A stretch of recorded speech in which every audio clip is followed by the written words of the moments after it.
નમસ્કાર વિદ્યાર્થી મિત્રો, અગાઉના વિડીયોમાં તમે કાવ્યની સમજ મેળવી. હવે આપણે અભ્યાસ સ્વાધ્યાયની માહિતી મેળવીશું.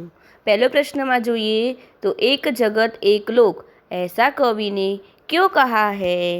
તો એના ઉત્તરમાં આપણે જોઈએ કે यह संसार एक मानव लोक है, एक ही चंद्रमा सारे संसार में अपनी चांदनी फैलाता है, एक ही सूर्य सारे संसार को प्रकाशित करता है, दुनिया के सभी लोग एक ही धरती और एक आसमान के नीचे रहते हैं.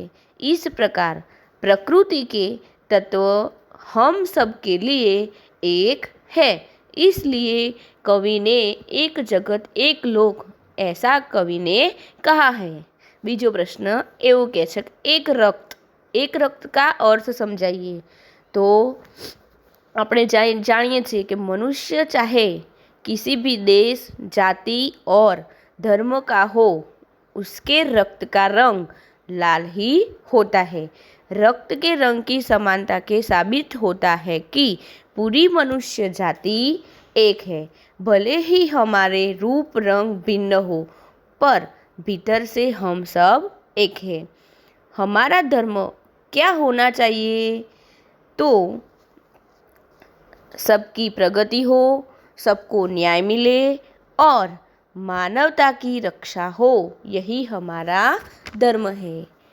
चौथा प्रश्न में એવું કહે છે કે हमारा जीवन सुख दुख की एक कहानी है, ऐसा कवि ने क्यों कहा है? तो सभी मनुष्यों के जीवन में कभी सुख के दिन आते हैं तो कभी दुख के दिन भी देखने पड़ते हैं. એટલે કે सुख दुख सभी के जीवन का आईना कहलाता है. किसी का सारा जीवन न सुखी होता है या न दुखी. जीवन में बारी बारी से सुख और दुख आता रहता है. इसलिए कवि ने कहा है कि हमारा जीवन एक सुख दुख की कहानी है. नीचे प्रश्न में तमे जोई शको छो, उदाहरण के अनुसार निर्देशित वर्ण से शुरू होने वाले शब्द बनाइए. पहलू उदाहरण आपेलू छे कि क एटले कौवा, कमल, कागज, कौशल.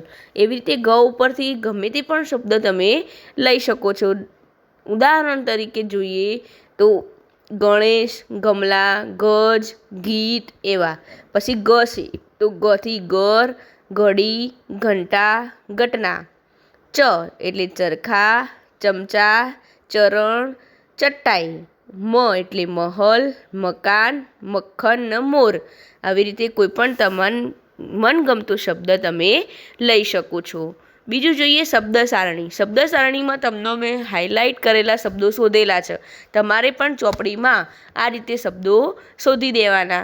અહીંયા મેં ગુલાબી રંગથી કરેલા છે. એ બધા શબ્દો તમારે ચોપડીમાં કરી દેવાના. મસ્જિદ, હિન્દુ, ગુરુ ગ્રંથ સાહિબ, હસ્તાક્ષર, રામાયણ, મુસ્લિમ, મંદિર, ઈસાઈ, ભારત, આવા બધા શબ્દો મેં હાઇલાઇટ કરેલા છે. અને પછી તમારે એ શબ્દોના વાક્યમાં પ્રયોગ કરવાનો છે. આગળ સ્વાધ્યાયમાં જોઈએ તો સ્વાધ્યાયના પ્રશ્નોમાં પહેલો પ્રશ્ન એવું કહે છે કે इस काव्य में प्रकृति के कौन कौन से तत्व है? તો કયા કયા તત્વો પ્રકૃતિના ગણાવ્યા છે? તો ચંદ્રમા, સૂર્ય, ભૂમિ, આકાશ, હવા और पानी, આ બધા તત્વો પ્રકૃતિના છે. કાવ્ય का शीर्षक एक जगत एक लोक क्यों रखा गया है? શા માટે એક જગત એક લોક એવું શીર્ષક જ રાખ્યું છે? તો पूरे विश्व को एक ही सूर्य प्रकाश देता है, एक हवा चलती है, पानी भी एक है, सबके जीवन में सुख दुख भी समान है, सभी मनुष्यों का शरीर मांस और हड्डियों से बना है. इस तरह कवि ने पूरे विश्व की एकता सिद्ध की है, इसलिए इस काव्य का शीर्षक एक जगत एक लोक रखा गया है. तीजो प्रश्न एवं कहे कि आप इस काव्य को और कौन कौन से शीर्षक देना चाहेंगे? तो हम इसके अलावा काव्य को एक विश्व एक धरा तथा हम सब विश्व बंधु ऐसा शीर्षक देना चाहेंगे। सभी नदियाँ अलग अलग है, फिर भी कवि क्यों कहते हैं कि एक ही पानी? तो આપણે જાણીએ છીએ કે नदियों के पानी भी की वैज्ञानिक संरचना ऐसी है, सभी नदियों के पानी का मनुष्य के लिए समान उपयोग है, इसलिए कवि अलग अलग नदियों के पानी को एक ही पानी कहते हैं। હવે નીચે વિલોમ શબ્દ, વિલોમ એટલે કે વિરુદ્ધાર્થી શબ્દો તમને આપેલા છે।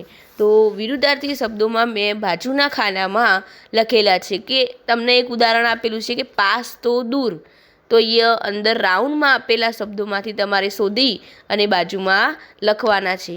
તો પહેલું એક જોઈએ તો મેં લખેલું છે કે શુભ, શુભ તો અશુભ, જીવન, જીવન તો મૃત્યુ, પ્રકાશ, પ્રકાશનું અંધકાર, જળ તો ચેતન, દાસ તો સ્વામી। અને આ જ વાક્યો શબ્દોનું તમારે શું કરવાનું? વાક્ય પ્રયોગ કરી દેવાના।